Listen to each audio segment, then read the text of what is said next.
Yo, Geeks, aqui é o Felipe e vocês estão no canal do Geek Brasil. Fiquem ligados nesse vídeo, eu contei spoilers do mangá de One Piece.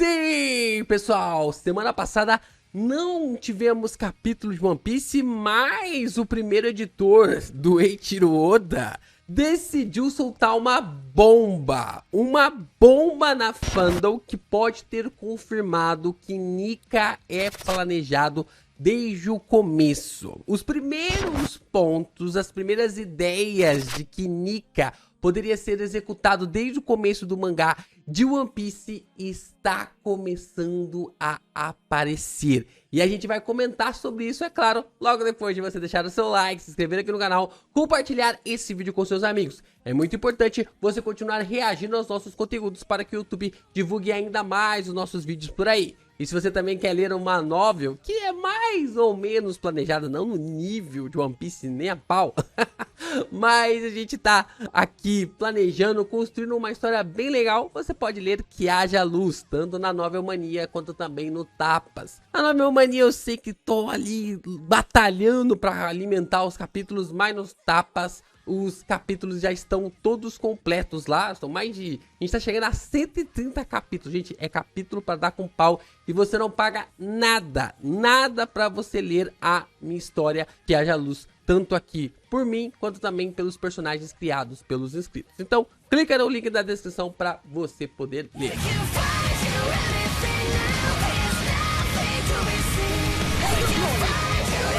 Vamos lá, vamos então falar sobre essa bomba, dessa entrevista desse primeiro diretor de Eiichiro Oda. Se vocês não estão sabendo, tá rolando algumas celebrações de One Piece durante a semana. Por quê? Tivemos alguns lançamentos de materiais. Nós tivemos o lançamento do volume 109. O volume 109 está sendo lançado e eu já adquiri. Eu vou trazer o SBS completo quando eu tiver em mãos aqui pra gente comentar, debater e falar mais sobre o SBS 109. Também adquiri a coleção, né, dos Vivre Cards. A gente tem aqui, desse lado aqui, todos os Vivre Cards de One Piece aqui no canal. A gente vai comentando, analisando tudo mais. E eu adquiri também os novos Vivre Cards e eu estou esperando chegar para eu poder trazer para vocês, analisar eles juntamente com vocês. Tanto lá no Instagram, @LPGeekBrasil, no Twitter também, @LPGeekBrasil, e aqui no YouTube para a gente conversar sobre também os Vivre Cards. E nessa comemoração eles trouxeram o primeiro editor de One Piece para comentar sobre a história, sobre como o Eiichiro Oda andou pensando no mangá durante todo esse tempo. E antes de tudo, antes de tudo que existiu em One Piece, antes de Monster, antes de Romance Down, existiu Forward. Este mangá foi o primeiro one shot, ou na verdade a primeira ideia do Oda, primeiros conceitos de Eiichiro Oda para gerar ali o mangá de One Piece. Nós então temos a forma de, como é comentado aqui, de que o primeiro editor de Oda revelou um pouco do trabalho não publicado, não público de Eiichiro Oda, que tinha 19 anos na época. Gente, isso dá 30 anos atrás, chamado de Forward, o qual representa ou apresenta conceitos de um protótipo de One Piece de 30 anos atrás. Tô agradecendo aqui o pessoal da One Piece News que traduziu para nós aqui, então tá aqui os créditos de uma forma realmente maravilhosa, como só eles conseguem fazer. Aqui nós então temos uma apresentação. Forward significa ali o protagonista, um garoto otimista chamado Monkey D. Paul. Ainda bem que mudou esse nome, né? Ainda bem que mudou esse nome. Tem uma notável semelhança com o Luffy. Os desenhos de sua bandana lembram a Gomu Gomu no Mi. E a gente observa aqui, dá pra ver claramente que se trata realmente dos círculos, das circunferências da Gomu Gomu no Mi. E é até meio, assim, eu fiquei pensando que parece um abacaxi, né?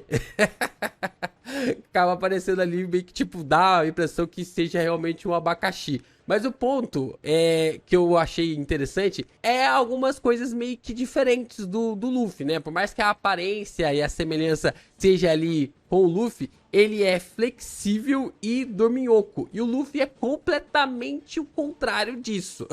O Luffy, ele gosta de dormir e tal, mas o que o Luffy mais gosta de fazer é comer. Só que o Luffy não é flexível em nada. Ele não é só na base da porrada. E só a Nami pra conseguir convencer ele. Tanto a Nami quanto também o Zoro, né? O Zoro ali na base do argumento, ganhando do argumento no capitão, né? Do capitão. E a Nami na base da porrada.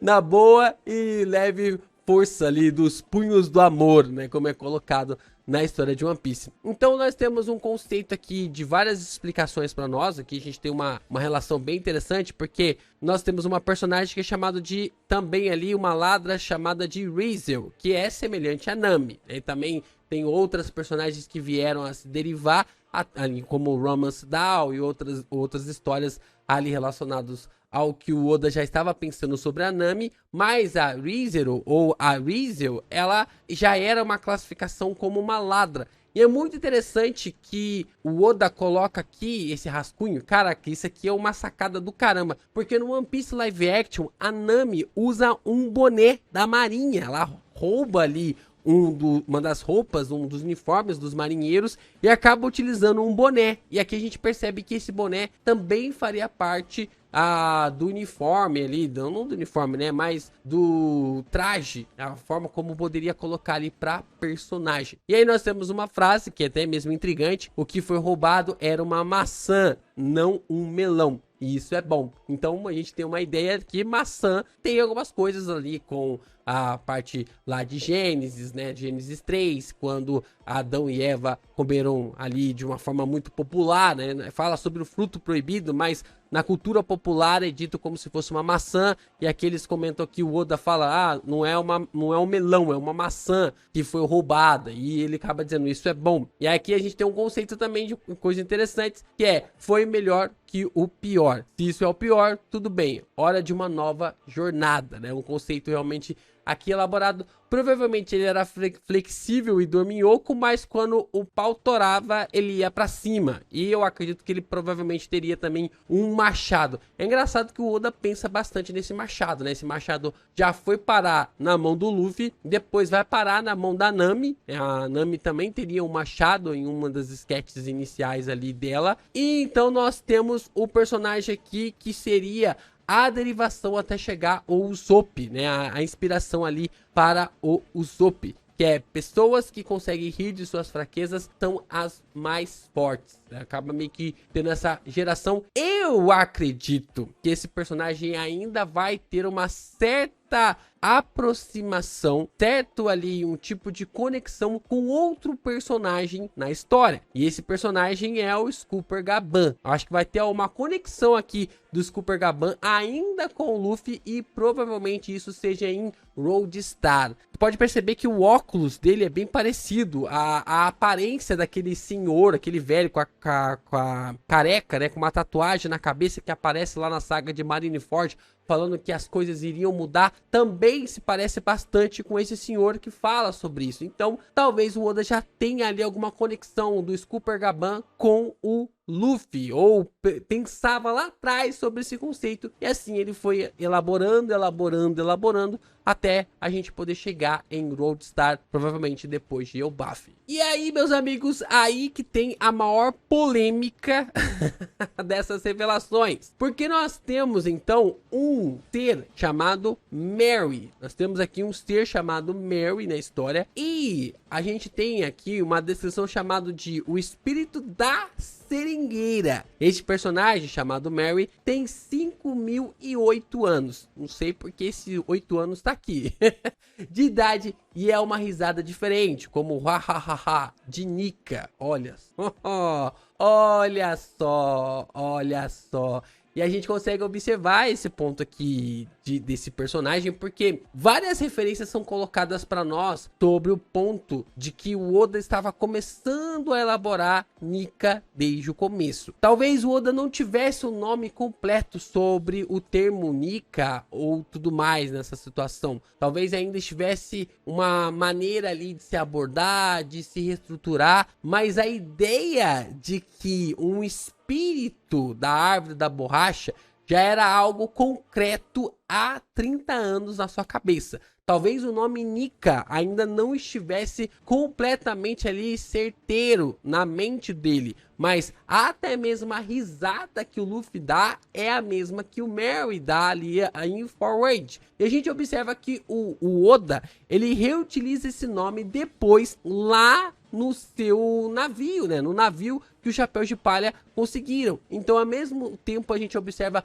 os espíritos também influenciando no navio, conduzindo ali o navio. Ao mesmo tempo, a gente consegue ver a forma como o Luffy, em japonês, chama o Gon e Merry com o Goroace também de Gomu, de chamando ali da forma da borracha. O Merry, ele estava no altar, ele permaneceu ali no altar durante todo esse tempo. O altar também tem a figura do Boldman, né, que é a maneira que o Luffy sempre para com a mão ali na frente quando tá no Gear Force, utilizando as habilidades do Boldman. Então, caraca, dá pra pensar, dá pra acreditar completamente nesse conceito de que o Oda esteve pensando realmente sobre essa parada de Nika. Não de Nika por si só, mas sobre o espírito da árvore de borracha há algum tempo. E tudo passa a ficar ainda mais interessante quando nós descobrimos que existe uma seringueira, uma árvore de borracha